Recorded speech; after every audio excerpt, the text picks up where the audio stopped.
আমাদের নেতৃবৃন্দ বলেছেন যে ভারতের যে জঘন্য হামলা হয়েছে এটা আন্তর্জাতিক আইনের খেলাফ এবং বাংলাদেশের পক্ষ থেকে এটা তীব্র প্রতিবাদ করা হচ্ছে।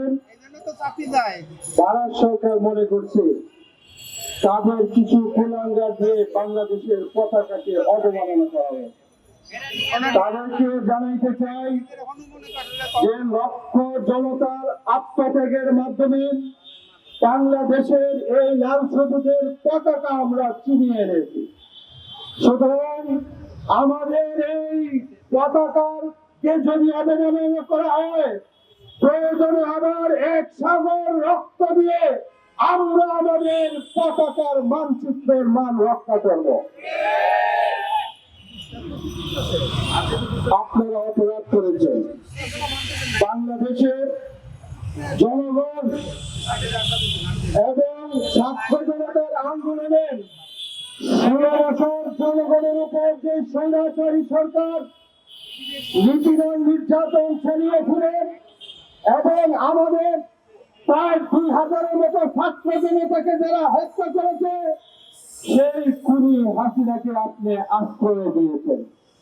পৃথিবীর কোন দেশ এই অসল মালকে কেউ গ্রহণ করে নাই, কিন্তু আপনারা কেন আশ্রয় দিয়েছেন?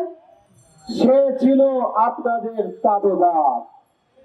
ভারতের তাবেদার সরকার বাংলাদেশ থেকে উচ্ছেদ হয়েছে, তাকে ষড়যন্ত্র করার জন্য আপনারা পৃষ্ঠপোষকতা করছেন।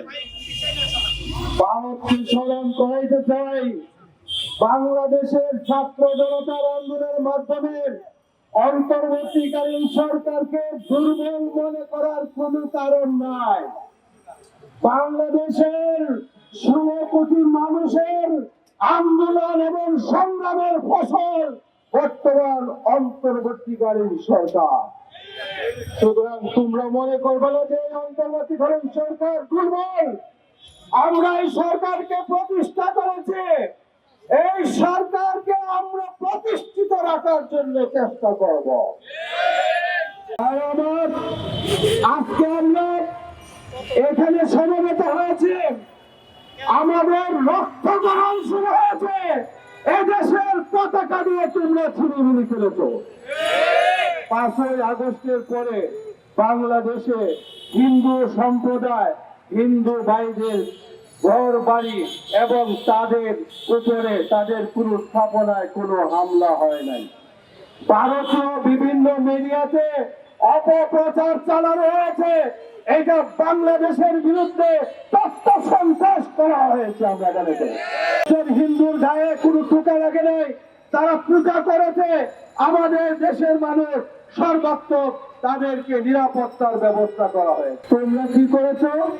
এই বাংলাদেশটা শান্ত বাংলাদেশকে অশান্ত করার জন্য বিভিন্ন অজুহাতে এখানে তোমরা আন্দোলন করার জন্য চেষ্টা করছো। জানি যে পতিত সরকারের তাদের সেই ষড়যন্ত্রের কারণে ইসকন নামক একটি সন্ত্রাসী সংগঠন আমাদের চট্টগ্রামে আমাদের একজন আলিফ আইনজীবীকে সাইফুল ইসলাম আলিফকে হত্যা করেছে এবং এই ইসকনের মাধ্যমে পতিত সরকারের দূষণ আওয়ামী ছাত্রলীগের সন্ত্রাসীরা মাঠে ময়দানে একত্রিত হয়ে বিশৃঙ্খলা তৈরি করে সরকারকে তারা সে বেকায়দা ফেলার জন্য ব্যর্থ চেষ্টা করেছে। কিন্তু আমরা তোমাদের এই ভাবে আমরা পা দিই, আমরা প্রতিবাদ করেছি, কিন্তু শান্তিপূর্ণভাবে প্রতিবাদ করেছি। বলতে চাই, আমাদের দেশে সংখ্যালঘু বা সংখ্যাগুরু বলতে কিছু নেই, নাগরিক অধিকার সমানভাবে সবাই ভোগ করতেছে এবং হিন্দু সম্প্রদায় আমাদের বলতে পারি তারা মায়ের কোলে আছে, তাদের উপরে কোনো নির্যাতন হয় নাই।